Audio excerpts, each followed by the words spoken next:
1장 3절로 5절입니다.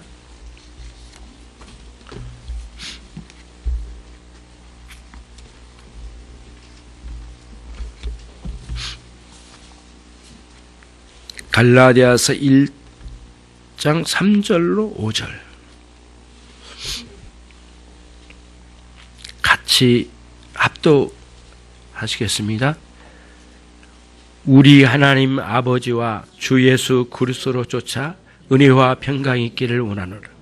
그리스도께서 우리 하나님 곧 우리 아버지의 뜻을 따라 이 악한 세대에서 우리를 건지시려고 우리 죄를 위하여 자기 몸을 들이셨으니 영광이 저에게 세세토록 있을지어다. 아멘. 제가 다시 한번 읽겠습니다. 우리 하나님 아버지와 주 예수 그리스도로 쫓아 은혜와 평강이 있기를 원하노라. 그리스도께서 하나님 곧 우리 아버지의 뜻을 따라 이 악한 세대에서 우리를 건지시려고 우리 죄를 위하여 자기 몸을 들이셨으니 영광이 저에게 세세토록 있을지어다. 아멘.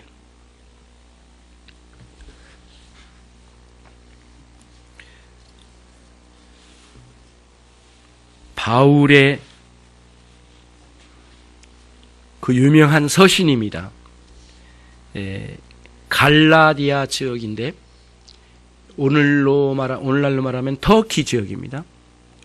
터키의 가운데 부분에 남과 북이 있는데 남쪽 지역에 사도 바울이 복음을 전했습니다.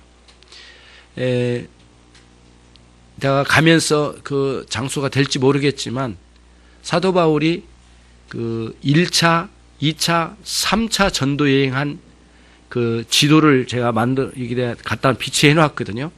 나중에 참고하시면 참 좋겠는데 남쪽 지역을 이렇게 1차 전도 여행을 사도 바울이 했습니다. 사도 바울이 회심하고 난 뒤에 10년째 했습니다. 그동안에 다메섹 도상에서 예수님을 만나고 부활하신 예수님을 만나고 아라비아로 갔다가 다시 3년을 머무르고 다소에 6년 머무르고 그리고 또 안디옥 교회 시리아에 있는 안디옥 교회에 1년 동안 사역하고 그리고는 안디옥 교회에서 사도 바울을 파송했습니다. 이제 그런 와중에 이제 첫 번째 파송을 통하여 이제 여기 이 남 갈라디아 지역의 복음을 전했던 거예요. 예. 그리고 이제 여러분과 제가 기억을 해둬야 될 게 하나가 있는데 기독교 역사에서 종교회의가 굉장히 중요한 포지션을 차지합니다. 그런데 기독교 역사에 제1회 종교회의가 있었는데 49년도에 있었습니다. 예수님께서 승천하시고 약 한 15년, 13년 이후에 이제 그 정도 지날 무렵에 종교회의가 있었어요. 이 종교회의는 예루살렘 교회의 모든 교회 중에 가장 모교회가 될 수 있다라고 생각되는 예루살렘 교회에서 있었습니다. 당대 교회 감독은 베드로였고요. 그때의 사도 바울이 회심하고 돌아왔죠. 전도하고 이제 복음을 전하고 돌아왔는데 그 사도 바울이 복음을 전하고 돌아온 기가 한 5년이 걸렸습니다. 5년 정도를 1차 전도를 했는데 그런데 아주 굉장히 심각한 문제가 일어난 겁니다.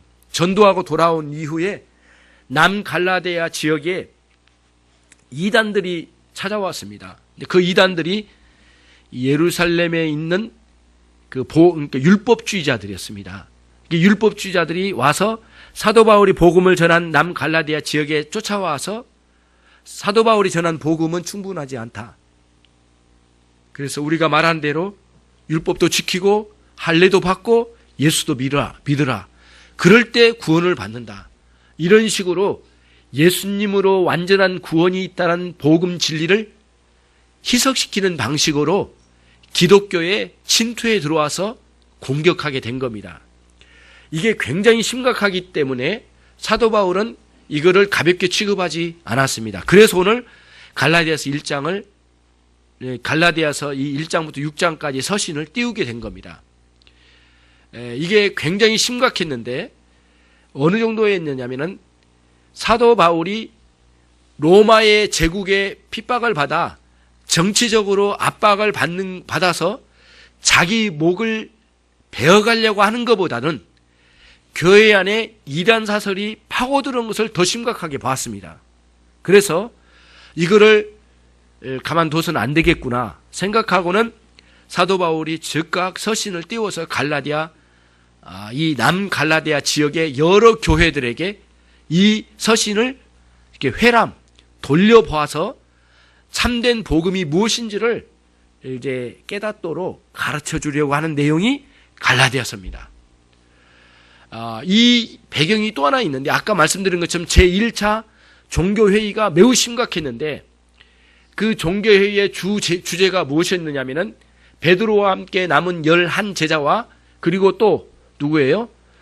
사도 바울까지 포함해서, 사도 바울과 함께 전도 갔다 왔던 바나바까지 포함해서 거기에 여러 사람들이 모여서, 장로들이 모여서 함께 종교회의를 펼쳐갔는데, 거기서 주제가 뭐냐면은 이방인들에게도 복음이 전해질 수 있다. 그리고 이방인이나 유대인이나 동일하게 예수 그리스도로만 믿어 구원을 얻는다는 중요한 이 복음 진리를 흐트러뜨리는 그런 잘못된 율법주의자들의 행태에 대해서 우리는 간과해서는 안 된다. 가만둬서는 안 된다.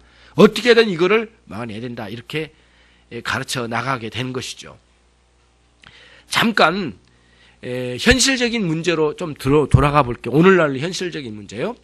지금 여러분들이 만나고 있는 이런 여러 그 이단 중에 가장 그 교회에 접근하여 아주 그 심각하게 오염시키고 있는 무리들이 신천지 무리라고 하는 것은 여러분 잘 알고 계실 거예요. 이게 사회 문제이기도 하고 기독교 교회에 굉장한 그 해악을 주는 그런 이런 그 이단이죠. 여러분 잘 우선은 한국에 토종 이단이 있습니다. 토종 이단이 뭘까? 외국에서 들어온 게 아니라 토종 이단이 있어요. 토종 이단이 두 계파가 있는데 하나는 통일교예요. 통일교 계파로 내려오는 게 지금 그 정명석인가요? JMS 그런 그 계류로 해서 이게 통일교 계통으로 내려온 이런 이단이었고요.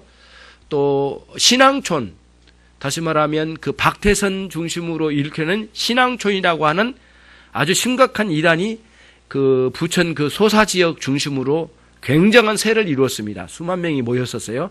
그래서 신앙촌 뭐 가게도 만들어 놓고 요즘 그러더라고요. 뭐가 안 된 모양이죠. 뭐 가게를 열어가지고 돈 벌고 막 그런 거 보니까 아무튼 뭐 이렇게 하고 있는데 아주 심각한 두 개의 대한민국의 이 조국 교회에 토종 이단이 두 계파가 있는데 이 하나는 통일교, 하나는 신앙촌 박태선 중심으로 이렇게 문성명을 중심으로 한 통일교, 박태선을 중심으로 한 이 신앙촌의 계류가 있었죠. 요즘은 요즘 많이 어지럽게 하는 이런 신천지는 박태선 계열에 나오는 후계자입니다. 그 계보가 있습니다. 여러분, 이거는 신자이면, 기독교인이면, 한국의 기독교인이면 상식적으로 어느 정도는 파악을 하고 있어요. 이단들의 계보 정도는 조금 어느 정도는 파악을 하고 있어야 될 문제예요. 왜냐하면 심각한 문제이기 때문에 그런 거예요. 그런데 모든 이단들은 기본 가르침의 틀이 있습니다. 예수 그리스도로만 구원을 얻는 것이 충분하지 않다라고 하는데 초점을 맞춥니다. 그래서 어떤 이단을 가든지 간에 참된 신자와 예수님과의 관계를 망가뜨리는 데 초점을 맞춥니다. 다른 게 아닙니다. 뭐 제7일 안식일 교회 막 여러 가지 떠들지만 소용없습니다. 모든 게 거기다 맞추는 거예요. 여러분의 참된 신앙 안에 그리스도와 신자 사이의 관계를 깨려고 하는 거예요. 항상 거기다 초점을 맞추는 것이에요. 그래서 오늘 또 이제 이 기독교 역사에 이단의 계보가 쭉 이어서 내려왔거든요. 제일 먼저 등장한 게 오늘 갈라디아서에 등장한 이 이단이에요. 그러면 율법주의자들이에요. 아까 말씀드린 것처럼 이 율법주의자들이 가지고 있는 건 뭐냐면은 구약에서 하나님께서 알려주신 율법을 잘 지켜서 구원에 이르는 것이지 어떻게 갑자기 오신 예수님을 믿어서 구원을 얻는 게 다가 아니다. 이런 논리예요. 그러면 문제는 뭐냐면은 율법을 지켜서 구원을 얻는다는 논리 속에는 뭐가 들어있느냐면은 인간 스스로 노력을 통하여 구원에 이를 수 있다라는 논리를 가지고 있습니다. 그러니까 더 정확하게 리얼하게 말씀드리면 사람이 사람을 구원시킬 수 있다라는 그런 거죠. 또 좀 심각하게 말하면 하나님의 이름, 하나님의 능력으로 구원하신 구원이 없어도 구원에 이를 수 있다라는 논리가 거기에 있는 겁니다. 율법주의가 그거예요. 율법주의 그게 뭐예요? 인간의 율법의 행함으로 구원을 얻는다는 거예요. 예, 행위 구원론이라는 말도 쓰잖아요. 그리고 그 속에는 사람이 사람을 구원한다 그 뜻이에요. 그게 내재되어 있어요. 그거를 감추려고 예수님도 믿고 율법도 지켜서 구원의 완성을 이루어가자 이렇게 말하지만 사실은 하나님의 구원을 배제시키고 인간의 노력과 선행으로 구원에 이를 수 있다는 그런 논리를 가지고 가는 거죠. 그래서 율법주의 안에는 뭐가 있느냐면 항상 사람이 중심이에요. 이 논리를 잘 이해하지 못하면 참 이게 이해가 잘 안 되는 거예요. 그 바리새인, 서기관, 사두개인들, 예수님을 대적했던 모든 세력이 그쪽에 있었습니다. 그런 거예요. 그러면은 이제 앞으로 그 이후에 이게 기독교 역사의 최초로 등장한 이단의 모습이었어요. 그러나 이단이 가지고 있는 기본적인 가르침은 같습니다, 여러분. 틀림이 없어요. 우리는 그러면은 복음 진리는 사도 바울이 전하는 복음 진리, 우리가 믿는 복음 진리는 뭐예요? 예수 그리스도를 믿음으로 말미암아 구원에 이르는, 그렇죠? 믿음으로 말미암아 구원을 얻는 그 복음 진리예요. 행위로 말미암아 구원에 이른다고 하는 행위 구원론이에요. 거짓된 거예요. 그러면은 행위 구원론 안에 중심에는 사람이 중심이 있고요. 믿음으로 말미암아 구원을 얻는다고 하는 데는 중심에는 예수 그리스도가 있어요. 그러니까 사람과 예수 그리스도와의 대결 구도예요. 요 그림을 잘 가져가야만 이제 여러분 이단들이 가지고 있는 이런 혼란한 것 가르침을 딱 분별하여 우리가 이걸 떨어뜨릴 수가 있는 것이거든요. 어거스틴이 살고 있었던 그 4세기와 5세기 걸쳐서 펠라기우스주의자들이 등장을 했습니다. 이것도 이단 중에 이단인데 결국에는 율법주의자들, 오늘 여기서 등장한 율법주의자들 그런 색깔을 가지고 있는 거예요. 그래서 이 펠라기우스주의자들은 결국에는 사람이 완전히 타락한 것은 아니기 때문에 우리가 열심히 노력하고 개발하고 교육하고 훌륭하게 키워가면 훌륭하게 등장하여 결국에는 사람이 사람의 노력으로 구원할 수 있다는 그런 논리를 펠라기우스주의자들이 이야기를 했던 거예요. 이게 이제 4세기, 5세기에 있었던 그런 이단들의 등장이었어요. 그리고 그런 것들이 사라졌어요. 그러다가 17세기, 16세기, 17세기로 넘어오면서 세미 펠라기우스주의자들이 또 등장하기 시작한 거예요. 반 정도를 복음을 넣고 반 정도는 그런 이단적인 사설을 집어넣어서 반반이 이렇게 섞어서 가자. 막 이런 식이에요. 쉽게 말하면. 그런 이 세미 펠라기우스주의자들이 또 이제 등장을 했던 거예요. 그게 16세기, 17세기. 그 무렵이 이제 칼빈과 칼빈주의자들이 나왔던 참된 복음을 딱 붙들는 그 시대에 등장을 했던 거예요. 그리고 이후에 17세기 이제 그 이후에 화란, 이제 히딩크가 살았던 그 동네, 그 지역에 있는 한 사람이 또 등장을 했어요. 이단이죠, 또 하나. 그게 알미니안이라고 하는 아주 그 알미니우스라고 하는 사람이 등장해서 예수 그리스도로 말미암아서만 구원을 얻는 것이 아니고 사람의 노력으로 구원을 얻을 수 있다고 하는 신인협력적 구원론을 주장했습니다. 이게 굉장히 심각한 거였습니다. 그래서 17세기, 18세기 초기까지만 해도 알미니우스의 사상을 가진 사람은 모두 이단으로 정죄를 했습니다. 교회에서 다 이단으로 몰았습니다. 근데 18, 19세기로 넘어오면서 엄청난 심각한 상황이 몰려닥쳤습니다. 그게 뭐냐면은 알미니우스주의, 다시 말하면 신인협력, 인간과 하나님이 협력하여 구원을 이루게 된다는 신인협력적 구원론을 대부분의 유럽의 교회들과 세상에 있는 모든 교회들이 받아들이기 시작했습니다. 그래서 오늘 이제 제가 말씀드리면서 오해하지 마세요. 감리교단, 성결교단, 그리고 이 오순절 계통의 순복음 교단, 기타 자유주의에 속한 모든 교단이 알미니우스주의자들의 주장을 받아들였습니다. 굉장히 심각한 상황입니다. 제가 이렇게 말씀드리면 그러면은 그들을 다 이단으로 몰아가는 건가? 이단이라고 말하기 어려울 정도로 막 같이 섞여버렸습니다, 지금. 자, 그러면은 그게 뭐 그렇게 대단합니까? 네, 그런데 오늘 요것까지만 말씀을 드리고 본론으로 들어갈게요. 예수님 잘 믿어. 그리고 잘 섬겨. 그리고 열심히 섬겨. 열심히 노력해. 하나님 너 이뻐하시지. 그래야 복 주지. 이게 맞는 말이면서도 위험스러운 말씀이 또 들어온 거예요, 이게. 무슨 말씀이냐면은 예수 그리스도로 말미암아 완전한 구원이 있다고 하는 복음 진리 위에 알미니우스적인 그런 알미니우스자들이 주장했던 그런 신인 협력적 구원론이 밑에 깔고 들어온 거예요. 인간으로 말미암아 구원을 얻는다고까지 노골적으로 말하지는 않아요. 그러나 그런 의식을 집어넣는 거예요, 성도들에게. 그래서 교회 성도들에게 그거를 의식을 집어넣어서 결국에는 열심히 노력하는 것으로, 다시 말하면 참된 믿음 안에서 그 믿음이 성숙되어진 것을 옆으로 빼고 인간이 열심히 성도가 열심히 섬겨가고 노력하는 바가 하나님께는 칭찬받을 만한 일이기는 하지만 그 자체가 마치 믿음을 성숙시켜가는 하나의 중요한 도구인 것처럼 그런 식으로 나가버릴 때 문제가 되는 거예요. 그리스도로 말미암아 참된 신앙 안에서 성숙하는 참된 복음 진리 안의 신앙이 아니라 인간의 노력으로 파고들어서 그런 것으로 성취감을 가지고 살아가게 만들어서 교회 안에 여러 가지 방식으로 이걸 끌어내어서 인간을 이렇게 축켜 세우는 방식으로 나가는 거예요. 그럴 때 오는 현상이 아주 심각한 현상이 우리 안에 도래하게 되는 거예요. 그게 뭐냐면은 여러분, 그러면은 그런 식으로 열심히 하게 하고 예수님도 잘 믿게 하고 그러면 좋지 않습니까? 맞는 것 같은데 실제로 가보면 안 되는 거예요, 이게. 왜 그러냐면은 이런 현상이 일어나는 거예요. 열심히 노력해라고 해서 열심히 내가 했어요. 예. 그랬더니 복 주신대요. 예. 준 것 같기도 하고 안 주신 것 같기도 하고 헷갈리긴 하지만 일단은 열심히 노력을 했어요.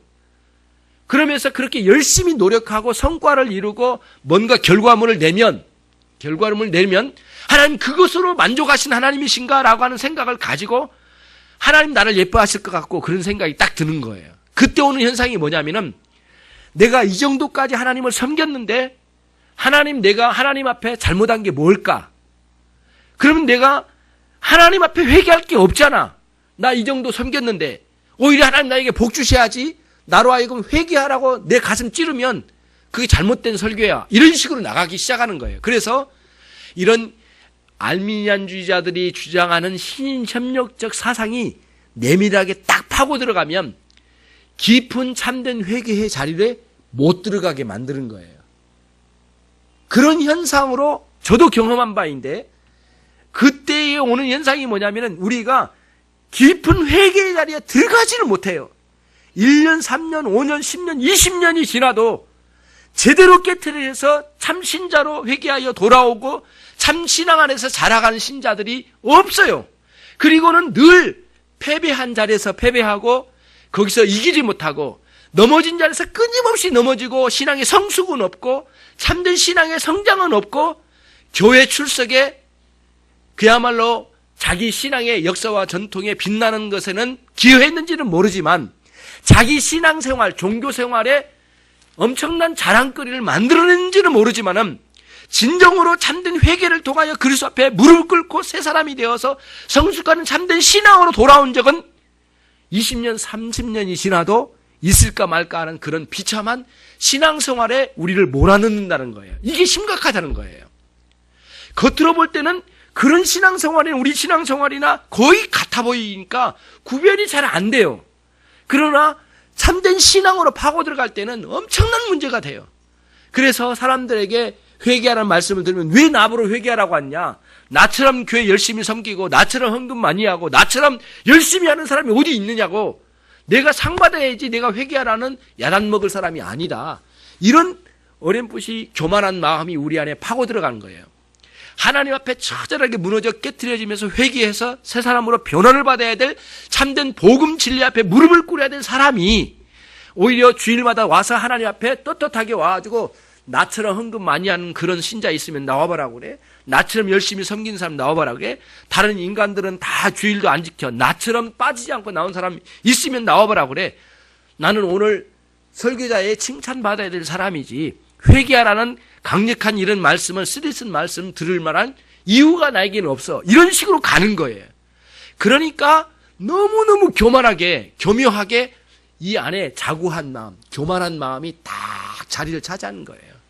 그러니까 십자가 설교를 해도 듣지 않고 회개하라는 말씀을 들어도 반감만 일어나지 회개할 줄 모르고 진정으로 하나님 앞에 깨트려지기보다는 자기가 잘한 것 그리고 피상적으로 내가 이번 한 주간 잘못했던 몇 가지 꺼내놓고 시어머니와 다투었던 일, 자녀들과 좀 말다툼했던 일들, 그리고 좀 부끄럽게 생각했던 것 몇 가지 꺼내놓고 주일날 이거 잘못했으니까 용서해 주십시오.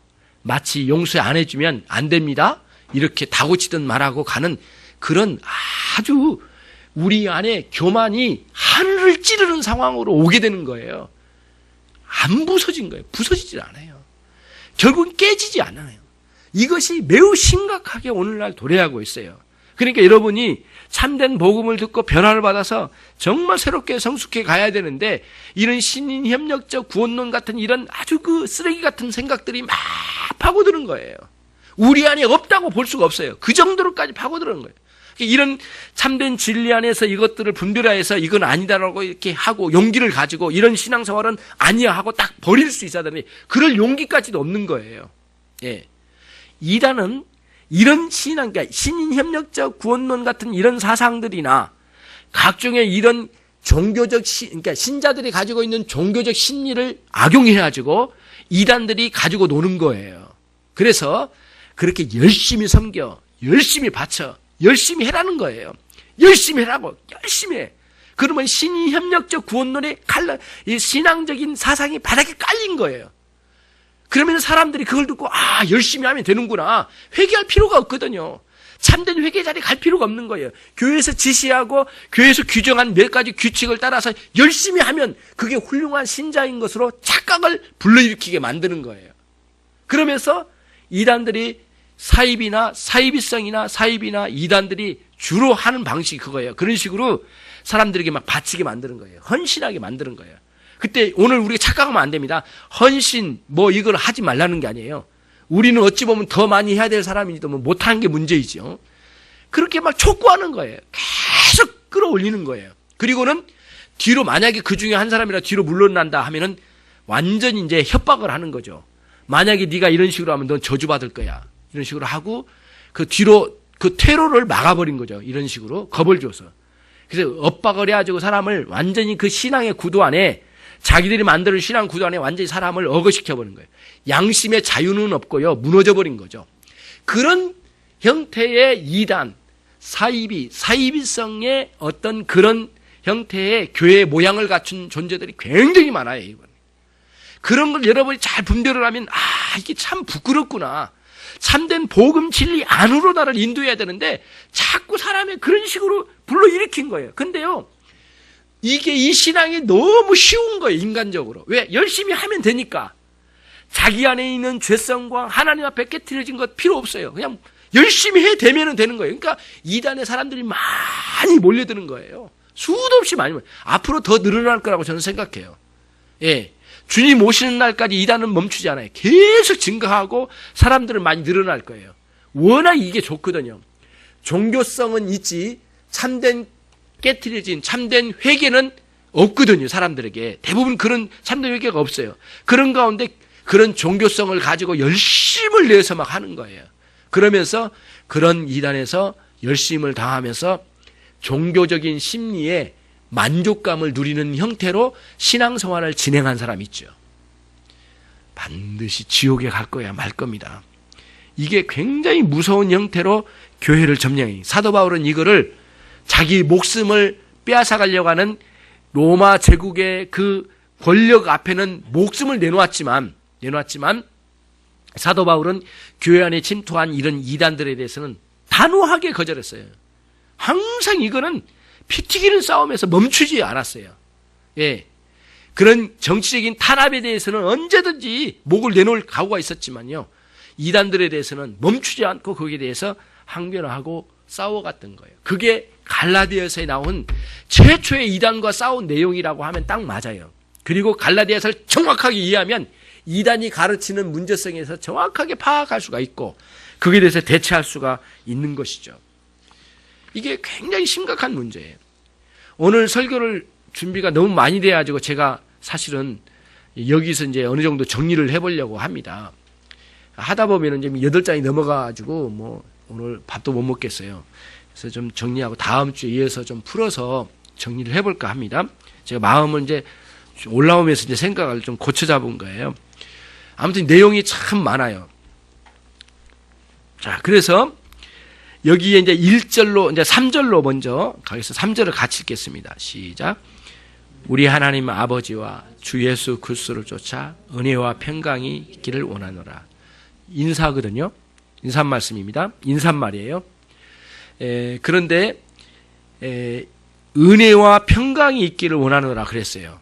자, 그러면 이 평강이라고 하는 이 에이레네, 이것은 두 가지 측면으로 생각할 수가 있거든요. 크게 평강은 하나는 뭐냐면은 하나님, 죄인이 완전하시고 의로우신 하나님 앞에 불편한 마음이 있을 때는 평강이 사라져요. 있을 수가 없어요. 그래서 여러분들이 죄를 범하면 하나님 앞에 불편하죠. 이 양심의 불편함이 있잖아요. 그게 평강을 잃은 상태예요.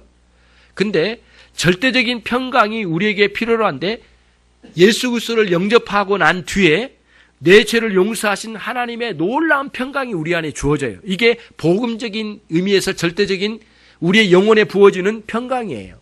이게 굉장히 우리에게는 중대한 문제예요. 그리고 모든 그리스도인은 이 평강을 경험하고 원론적인 이 평강을 소유하고는 있어요. 그러나 신자일지라도 우리가 죄를 범하면 그 죄에 대하여 죄를 통하여 양심의 가책을 받기 때문에 이미 받은 이 절대적인 원론적인 이 평강도 깨져버릴 때가 있어요. 그래서 신앙생활 하다가 혼돈에 빠진 거예요. 그러므로 예수님을 믿는다고 하면서 제대로 죄와 싸워 이기지도 않고 죄와 싸우려고도 하지 않고 죄된 삶을, 예수 믿는 신자가 죄된 삶을 살아가면 안 믿는 사람보다 더 행복을 못 누리게 됩니다. 왜? 하나님 앞에 이 양심의 가책에 더 견딜 수 없거든요. 하나님 가만두지 않으세요. 당신의 사랑한 백성들에게 죄지은 영혼들의 마음을 휘저어서라도 그 평강을 깨트려서라도 괴롭게 만들어서 회개 자리에 나오도록 만들어내시는 하나님의 사랑의 차원에서 하신 역사가 있으신 거예요. 원론적인 평강이에요.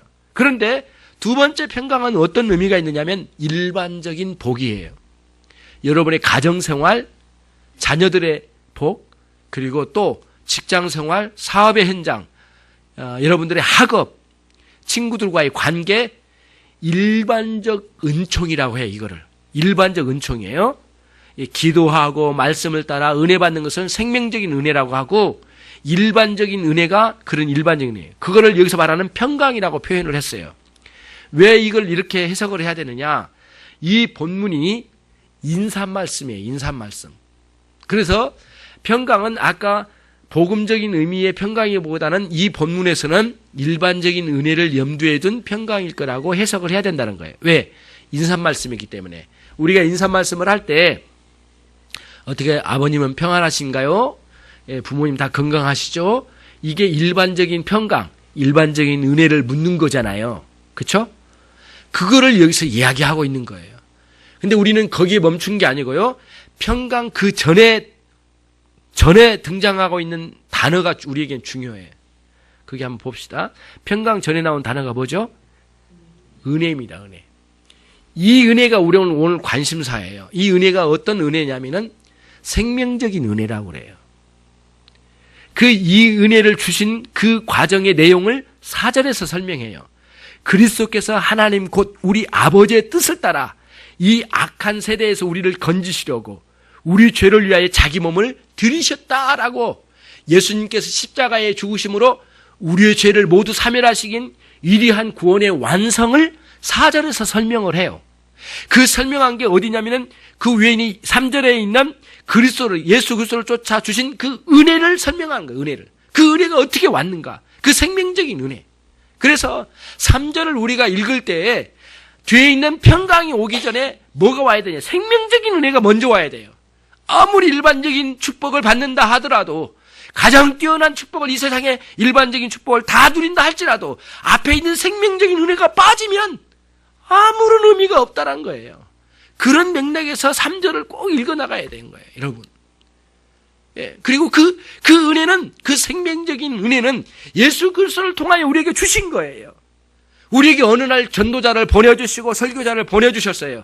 말씀을 듣게 해주셨어요. 생전 내가 죄인이라고 생각을 못했지만, 괴롭긴 했지만 내가 죄인인지를 인식하지 못했어요. 어느 날 설교를 듣고 복음 전도를 딱 듣는 순간, 아, 내가 인생을 잘못 살았구나. 큰 깨달음을 통하여 교회를 찾아가게 됐어요.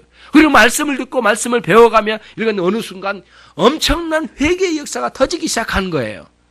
거듭남의 역사와 함께 거듭남의 역사가 내밀하게 있더니 어느 순간에 회개의 역사가 터지면서 자신의 죄악을 토설하고 예수 그리스도를 붙드는 엄청난 은혜의 자리로 우리를 안내해 주시는 역사가 있게 된 거예요. 이거는 성령님의 놀라운 역사하심인데 예수 그리스도께서 이루신 구원의 완성을 우리에게 적용하신 역사예요. 예. 뉘우침과 회개는 달라요. 뉘우침은 잘못한 것, 돌이킨 것 뿐이지. 잘못했다고 생각하고 돌이킨 것 뿐이지 예수 그리스도를 붙드는 게 아니에요. 그리고 회개는 뭐냐? 죄로부터 돌이켜 그리스도를 붙드는 것이 회개예요. 믿음과 함께 가는 거예요. 그래서 항상 회심은 회개와 믿음이라고 그래요. 회개와 믿음. 여러분, 우리 스스로의 신앙생활, 내 자신의 마음의 태도를 딱 보면 우리처럼 간사한 존재가 없어요. 조금 괴로우면 뉘우쳐요. 조금 편하면 절대 뉘우치지는, 그것도 돌이켜버려요. 그것으로는 충분하지 않아요. 그래서 여러분, 뉘우치는 수준으로는 회개가 아니라고 딱 단정을 지어요. 우리 주 예수 그리스도를 붙드는 신앙으로 딱 가야 돼요. 자신의 죄악이 얼마나 추악하고 그 추악한 죄악은 내 자신의 괴로움을 주어서 회개하는 것이 아니라 그걸 뛰어넘어서 하나님 아버지의 마음을 아프게 해드린 것에 대한 하나님의 영광, 하나님의 존귀하심을 더럽힌 그 죄악에 대한 마음 아픔으로 회개해야 되는 거예요. 그리고 나서 즉각적으로 어떻게 해야 돼? 이 모든 죄를 다 뒤집어 쓰신, 내 죄를 모두 뒤집어 쓰신 우리 주 예수 그리스도를 붙드는 신앙으로 들어가는 거예요. 그러면서 나를 위하여 십자가에 죽으신 그리스도를 붙드는 신앙에서 열렬히 타오르는 마음으로 우리 주님과의 사랑의 미래를 나누는 신앙의 세계를 소유하는 것이 참된 회개예요.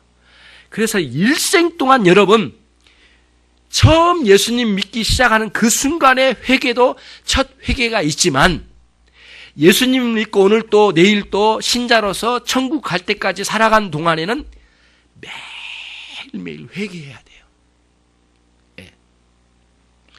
이거는 너무너무 중요해요. 그래서 그 회개를 첫 회개라고 하지 않고 이후의 회심이라고 해요. 이후의. 첫 회심은 참 주님 만날 때 회개했던 회심을 첫 회심이라고 하고, 그 이후에는 끊임없이 회개의 자리를 가는 거예요. 그러면 이런 혼란에 빠져요. 내가 어느 정도 회개해야만 완전히 회개하는가? 그런 건 없어요. 예.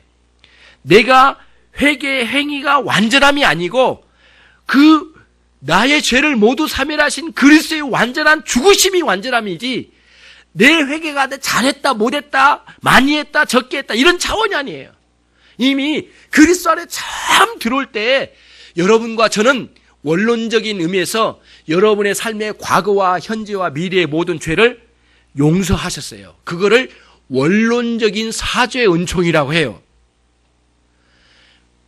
구원파는 이거 하나 붙잡고 엄청나게 강조를 해요. 원론적인 사죄의 은총. 원론적인 사죄의 은총 기억해 두세요. 원론적인 사죄의 은총이 과거, 현재, 미래의 모든 죄를 용서하셨어요. 왜? 하나님의 권세는, 사죄의 은총의 권세는 영원한 문제로 이렇게 있어요. 우리는 시간 세계에 매여 있지만 하나님의 권세는 시간 세계를 뛰어넘어 있으신 분이에요. 우리는 과거, 현재라 미래라고 말하지만 하나님은 통째로 보시는 하나님이세요. 그래서 원론적인 사죄의 은총 안에 들어왔어요. 처음 예수님 믿을 때 그때 우리가 그 안으로 들어온 거예요. 그래서 사도 바울이 예수 안에서 인크라이스트 계속 주장한 거예요. 그리스도 안에 들어온 모든 사죄 은총이 들어왔다 이거예요. 문제는 그 다음이에요. 신자가 되고 원론적인 과거, 현재, 미래의 모든 죄를 용서하신 우리 하나님의 엄청난 은총을 누리는 우리가 되었어요. 원론적인 사죄 은총을 받았어요. 그 다음이 문제인데 뭐냐면은 매 순간 신자는 자신을 돌아봐 부끄러운 것을 내어놓고 회개하여 원론적인 사죄의 은총을 실제적이고 경험적으로 붙들어야 돼요. 경험하는 거예요. 그거를 경험시키신 분이 누구냐면 성령님이세요. 이 성령님이 그래서 신자도 회개해야 된다는 뜻이 그거예요. 사죄 은혜를 못 받았다는 뜻이 아니에요. 하나님의 사죄가 엊그제까지만 오고 오늘 내가 회개 안 했으니까 오늘까지 없다는 그 뜻이 아니에요. 과거, 현재, 미래 모든 죄를 사죄의 은총 안으로 우리 안에 집어넣어 주셨어요. 이미 그리스도인은. 그러나 현재적으로 이 땅에 사는 동안에 하나님의 사죄 은총을 경험하지 않고는 못 견뎌요. 내 양심의 자유함을 누릴 수가 없어요. 진리를 알지니 진리가 너희를 자유케 하리라. 주님의 말씀이에요. 이런 것들로 그리스도와의 관계 속에서 자유를 마음껏 누리는 신앙의 세계는 매일 회개의 삶을 통하여 이루어지게 되는 역동적인 신앙의 세계예요. 그래서 반드시 회개와 믿음은 같이 가는 거예요. 열심히 회개하는 마음으로 나가시오. 아침마다 저녁마다 하나님 부끄럽습니다. 그래서 그냥 입버릇처럼 하지 말고요. 진실로 내가 죄인입니다. 내 안에 날마다 샘물처럼 막 퐁퐁퐁 솟아오르는 이 죄악, 이 정욕의 성향들 따라서 막 일어납니다. 이거를 어찌합니까 하나님? 끊임없이 회개하여 그때마다 아까 말씀드린 대로 뉘우치는 수준에 멈추지 말고 뭐라고요? 예수 그리스도를 붙드는 거예요. 감사해요 하나님. 내 죄가 이렇게 주홍같이 붉은데 주님 내 죄를 모두 용서하시고 오늘 또 천성에서 하나님 우편에 앉아 계신 우리 주님이 나를 위하여 대언하신다고 하는 요한 1서 2장 1절의 말씀이 너무너무 우리에게 인상 깊게 다가옵니다. 하나님 나를 위하여 지금도 대언하시다니요. 내 죄를 하나님 우리 주님이 대언하여 오늘 또 하나님 아버지 앞에 올리시다니요. 매 순간 이게 감격이에요. 그래서 여러분들이 끊임없이 부끄러운 것을 내어놓고 회개하셔요. 그러면서 회개가 탁 터지기 시작하면 기도가 이렇게 흘러나와요. 진실한 회개가 나오면 기도가 나와요. 감사 찬양이 나와요. 그리고 주변에 기도 제목이 막 올라와요. 그러면 막 기도하기 시작해요. 그러면은 1시간이고 2시간이고 막 기도가 되어져요. 그러면 우리 주님을 붙드는 신앙이 확신이 오거든요. 막 엄청나게 막 밀려와요. 그러면은 처음에 내가 기도 제목을 이거 가지고 갔는데 그 기도 제목을 내가 가지고 갔던 기도 제목으로는 부족해요. 그래서 기도 순간에 성령님이 기도 제목을 불어넣어 주셔요. 그래서 생각보다 기도의 내용이 빨리 가버린 경우가 있어요. 엄청나게 빠른 속도로 막 기도가 나가요. 근데 내가 미처 생각하지 못했던 기도 내용이 나가는 거예요. 이게 언제예요? 성령님께서 내 기도를 인도하실 때예요. 그 기도 경험까지 못 들어가면 안 된다는 거예요. 우리 여기 있는 모든 분들이 저를 포함해서 모든 분들이 그런 성령의 인도하심을 따라 기도의 세계로 들어가기를 바라요. 예. 때로는 통곡으로, 때로는 묵상으로, 때로는 눈물로 막 기도의 세계에 나가는 거예요. 그래서 밤새도록 기도하게 되는 거예요. 그런 기도의 세계가 여러분 안에 막 이 해일처럼 여러분 가슴에 밀려오는 놀라운 역사가 있기를 주님의 이름으로 축원합니다. 그런 세계를 누려야 되는 거예요. 그런데 신인협력적 구원론 같은 이런 사상들, 이 율법주의를 가지고 이런 식으로 가지고 온 것, 이런 사상들이 인간의 노력으로 뭔가 해법으로 그 자리를 메꾸려고 하면 안 된다는 거예요. 예. 물론 우리는 하나님의 은혜를 입고 열심히 섬겨가요. 예. 우리 교회도 열심히 섬기면 엄청 열심히 섬기세요. 너무 감격스러워요. 때로는 여러분들 열심히 섬기는 걸 보고 제가, 목회자가 부끄럽다. 그럴 때가 있어요. 여러분들 여러분 중에 섬기신 분들을 볼 때마다 때로는 눈물이 날 정도로요. 나 이 일에서는 안 되겠구나. 나는 저 성도들보다 10배 이상 더 섬겨야지. 내가 더 열심히 신앙생활 해야지. 목회자라고 가만히 앉아있으면 신앙생활 자동으로 되어진 것 아니잖아요. 나도 성도이고 주님의 한 마리 양떼인데 내가 더 열심히 해야지. 나는 더 열심히 해야지. 내가 은혜 더 받았잖아. 그런 식으로 스스로를 돌이켜봐요. 여러분 보면서 도전받을 때가 있어요. 그래야 되거든요. 근데 그 자리에 자꾸 뭔가 노력을 해가지고 자기의 상급 받는 것, 그리고 하나님 상급 주신 거 맞는 말씀이거든요. 의뢰로 공급해 주는 게 엄청 많잖아요. 자신의 노력으로 자기의 이 자랑거리로 삼아서 끌고 가려고 하는 이런 노력들이 얼마나 어리석으냐고요. 오늘 사도 바울이 그거를 잘 정리를 하는 거예요. 그러면서 3절의 핵심은 은혜라고 하는데 그 은혜는 생명적인 은혜다. 예수 그리스도로 말미암아 우리에게 공급하신 구원의 은총을 통하여 주신 그 영생의 놀라운 능력으로 공급되어 있어 역동적으로 우리 안에 일어나는 하나님을 향한 사랑의 놀라운 업되는 것, 그 생명적인 은혜를 우리 가운데 공급해 주신 거예요. 그리고 그 공급해 주신 방식은 하나님의 뜻을 따라 4절에 나오는 거예요. 뜻을 따라 이 악한 세대에서 우리를 건지시려고 주님이 십자가에 당신 자신의 몸을 내어놓으셨다는 거예요. 이게 오늘 4절로 이어지는 그런 내용이에요, 여러분. 그러면 이제 오늘 제가 준비해온 설교를 무시하고 계속 나갈게요. 그러면은 이거 하나 하고 이제 정리를 해보겠습니다. 4절을 같이 한번 읽어보죠. 그리스도께서 하나님 곧 우리 아버지의 뜻을 따라 이 악한 세대에서 우리를 건지시려고 우리 죄를 위하여 자기 몸을 들이셨으니. 여기서는 아버지의 뜻에 집중합시다. 아버지의 뜻의 키워드예요. 아버지의 뜻이에요. 자, 그런데 하나님 아버지의 뜻이거든요. 근데 하나님의 뜻이라고 할 때 그 뜻이 뭐냐고요. 뜻이 성경에서 말하는 하나님의 뜻, 하나님 뜻 굉장히 많이 말을 하잖아요. 이게 하나님 뜻인 것 같아. 하나님 뜻 아닌 것 같아. 이런 말을 하는데 하나님의 뜻, 여기서 말하는 아버지의 뜻, 하나님 뜻이라는 의미는 몇 가지로 나와요. 하나는 첫 번째는 하나님 기뻐하신 거예요.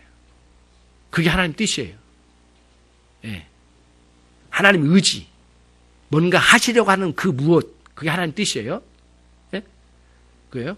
그 다음에 또 하나는 뭐냐면 하나님의 목적, 이게 하나님의 뜻이에요. 예. 자, 근데 여기서는 그 다음에 또 이런 것도 있어요. 하나님 자원하는 것, 하나님 자원하셔서 하신 것 있죠. 그것도 하나님의 뜻이에요. 그럼 자원하신 것, 기뻐하신 것, 그 다음에 하나님의 강력한 의지, 그 다음에 하나님 목적, 하고자 하시는 목적, 이게 하나님의 뜻이라는 거예요. 그래서 여러분이 하고자 하는 하나님 뜻인가 아닌가는 거기 네 가지에다 맞춰보는 거잖아요. 그래서 아닌 것 같다면 포기하고 정말 그런 것 같다면 우리가 해나가잖아요. 그거를 말하거든요. 근데 여기서 이 본문에서는 네 가지 하나님 뜻 중에 딱 한 가지를 붙들어야 돼요. 뭐냐면은 하나님 너무너무 기뻐하신 뜻이었어요. 하나님 기뻐하신 거예요. 예, 뭐를요? 여러분과 저를 구원하시는 것, 그거를 기뻐하신 거예요.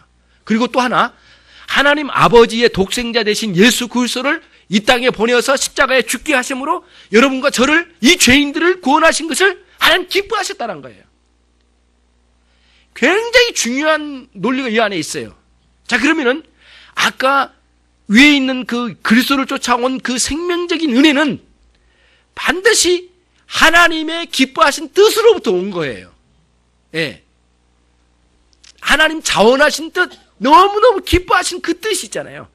그 뜻을 따라 구원의 은총을 우리 가운데 허락해 주신 거예요. 근데 바로 이어서 우리 주 예수님도 동일한 거예요, 여러분. 동일하신 거예요. 예수님도 이 뜻을 받들었어요. 예수님도 이 일을 기뻐하셨대요. 억지로 끌려와서 십자가에 달리신 게 아니란 거예요. 예. 이거 안 되겠다. 하나님이 이렇게 안 하셨어요. 당신이 창조하신 세계가 망가져 버리니까 아이고 이 자존심 상하네, 자존심 회복해야지, 이렇게 안 하셨어요. 하나님 여러분과 저를 사랑하셔서 구원의 은총을 내려주신 거란 거예요. 이게 오늘 본문의 키예요. 그러니까 하나님의 아버지의 뜻이에요. 하나님 너무너무 기뻐하신 거예요. 예수님도 이것을 기뻐하셨다 이거예요. 예수님도. 예. 그러니까 여러분 이제 뒤집어서 볼게요. 우리 측면에서 볼게요. 여러분과 저의 신앙생활에 정말 자원한 마음으로, 기쁜 마음으로 하나님을 제대로 섬긴 날이 얼마나 됩니까? 하나님께서 우리에게 헌금을 하라고 하시든 헌신을 하라고 하시든 무엇을 하든지 자원하고 기쁨을 하라고 하신 이유가 이미 하나님께서도 우리를 향하여 기쁨으로 하셨다는 이거예요. 그러니까 하나님께서 구원하신 성향과 우리가 섬길 게 맞아떨어져야 된다는 거예요. 이게 안 맞는 거예요. 억지로 하면 안 되는 거예요. 제가 늘 말씀드려요. 억지로 하지 마세요. 그러면 다음 주부터 안 나와야 되겠다. 억지로 나왔으니. 그런 식으로 그거는 이제 고무신 거꾸로 시는 거예요. 그거는 하나님 가만두지 않으세요. 하나님 가만두시게 당신 사랑하는 백성이 나가지고 타락하는데 가만두시겠어요? 어떤 방식으로 끌고 오죠 다시? 사랑하는 자기 아들인 딸인데요. 그런 거거든요. 고무신 거꾸로 사랑하는 그게 아니에요. 어떻게든 하나님의 뜻을 따라 내가 정말 즐거운 마음으로 교회도 섬기고 뭐 식사도 준비하고 뭐 교회 안내도 하고 청소도 하고 이렇게 해야 된다는 거죠. 예. 억지로 하면 안 돼. 예배도 마찬가지. 억지로 나오면 안 돼요. 예. 오늘 늦게 나오신 분 있죠? 예배 시간 좀 늦게 오신 분들. 억지로 오셨는가? 우리 한번 그만합시다. 너무 마음 아프죠? 절대 그래서는 안 돼요. 주일에 먼저 오셔요. 예. 저의 신앙생활을 볼 때마다 아주 부끄러운 신앙생활 할 때는 예배 시간에 꼭 늦었어요. 그런데 정말 아름답게 신앙생활을 할 때는 내 깐에는 아름답게 신앙생활을 제대로 했다고 하는 그때는 항상 예배 시간에 먼저 갔어요. 그리고 먼저 가서 봉사도 하고 먼저 가서 인사도 하고 막 커피도 따라 드리기도 하고 만나기 인사도 하고 막 이렇게 했어요. 예. 했던 것 같아요. 아무래도. 예. 의의가 아니라 그런 방식의 신앙생활을 쭉 돌아보면 여러분이 어떤 거냐고요. 예, 단순히 오늘 늦었다고 뭐 이렇게 그것만을 말한 게 아니에요. 근본적으로 자원하는 마음, 기쁜 마음, 하나님의 하신 구원의 방식과 그 성격과 달라요. 달라. 이게 안 된다는 거예요. 그래서 자원하는 마음, 기쁜 마음을 즐거운 마음으로 해야 돼요. 그래서 소요리문답 제1문에 인생의 으뜸가는 목적이 무엇이뇨? 하나님 아버지를 영화롭게 하는 것과 하나님 아버지를 영원토록 즐거워하는 겁니다. 즐거움 없으면 안 돼요. 어떤 사람은 그래요. 나 언젠가는 순교 당해서 하나님 앞에 드릴 거야. 이렇게 말하는데 오늘은 교회 못 나가겠어. 나중에 내가 언젠가는 시간이 되면 언제 기회만 오면 내가 목숨을 내놓고 우리 주님 앞에 헌신할까. 왜? 나를 살려주셨으니까. 근데 오늘은 교회 못 나가겠어요. 그런 사람들이 이 하나님의 영광을 위해서 살아간다고 이렇게 떠버리면서 하나님을 즐거워하지 못한 가운데 있는 것을 말해준 거예요. 여러분 오늘부터 바뀌어져야 돼요. 정말 하나님을 즐거워해야 돼요. 날마다 그분과 교제해야 돼요. 사귀어야 돼요. 한없이 즐거움을 누리셔야 돼요. 거기서부터 이렇게 뭐라 할까요? 이 신앙의 발전이 일어나는 거예요. 힘이 생기는 거예요. 에너지가 생겨요. 신앙의 에너지가 생기는 막 은혜의 역사가 일어난 것이죠. 이런 형태로 신앙생활을 해야 된다는 것이에요. 그게 너무 감격스러워서 사도 바울이 5절에서 찬송을 하고 있어요. 찬송. 같이 읽습니다. 영광이 저에게 세세토록 있을지어다. 아멘. 크게 찬송해요. 저는 전생 이런 말씀을 읽을 때마다 사도 바울은 감성이 굉장히 풍성한데 그냥 감성이 아니라 진리의 말씀에 감동되면 이분은 못 참는 것 같아요. 여기서만 한 게 아니라 여러 서신에서 나오거든요. 영광이 저에게 세세토록 있을지어다. 막 갑자기 앞에 문장하고 좀 안 맞거든요, 사실은. 그래서 신학자들이 요거 좀 생뚱맞게 왜 이 자리에서 찬송하냐? 그렇게 비판하는 사람들도 있어요. 근데 그 비판할 자격이라도 있는가 모르겠어요. 진짜 영광스러운 우리 주님, 우리 나를 구원하신 우리 주님을 찬양하는 감격적인 소리를 막 5절에서 막 부르짖는 거예요. 이런 생활이 여러분에게 있기를 주님의 이름으로 축원합니다. 기도하시겠습니다. 우리 같이 함께 오늘 말씀을 생각하며 감사 기도하시고 정말 자원하는 마음 기쁨이 샘솟는 신앙생활이 되게 해주옵소서. 같이 기도하겠습니다.